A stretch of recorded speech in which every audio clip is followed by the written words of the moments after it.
បាទសួស្តីទៅកាន់ពុកម៉ែបងប្អូនថ្ងៃនេះពូជាបានមកដល់អូតតឹងទឹកព្រឹកហើយមកដល់គ្រួសាររបស់បងស្រីដែលប្តីក៏ស្លាប់ណាតែព្រឹកនេះគឺព្រឹកថ្ងៃពុធទី12គឺបង្ហើយដាក់បាតឲ្យបងប្អូនបាទពូជាយកចំនួនពីសពរស់ជននៅជួយនឹងតាមពូជាមកដល់បងស្រីនៅខាងអូតឹងហើយនេះចំនួនដែលតាំងពីល្ងាចមកដល់ព្រឹកនេះគឺបានចំនួន190,000បងប្អូនបាទនេះហើយពូជាក៏អរគុណទៅដល់ពូរ៉ាលក់នៅវេបតេក៏បានជួយទៅដល់គ្រួសារប្អូនចំនួន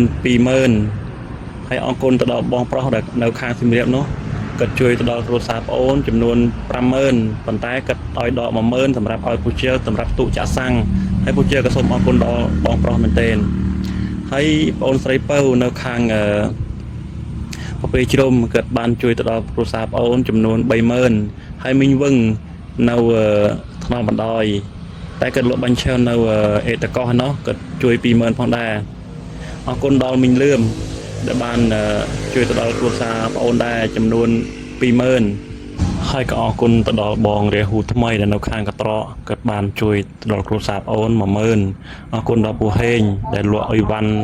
នៅសៀមរាបជូនដល់គ្រួសារប្អូនចំនួន20,000ផងដែរអរគុណច្រើនបងអរគុណដល់ស្រីអឿននៅខាងថ្នល់បណ្ដោយយើងនេះចំនួន10,000ផងដែរប្តីគូប៉ុន្តែនៅតែចង់បានសម្បត្តិឲ្យថាបងសម្ដែងថាអ្នកជាប្រមូលសមត្ថប្រមូលណាធម៌ទាំងឡាយមិនមែនសម្រាប់តែមនុស្ស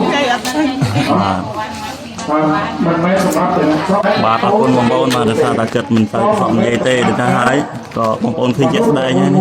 ហើយខ្ញុំបាទជាក៏សូមអរគុណទៅដល់បងប្អូនក៏ដូចជាសពរស់ជនណា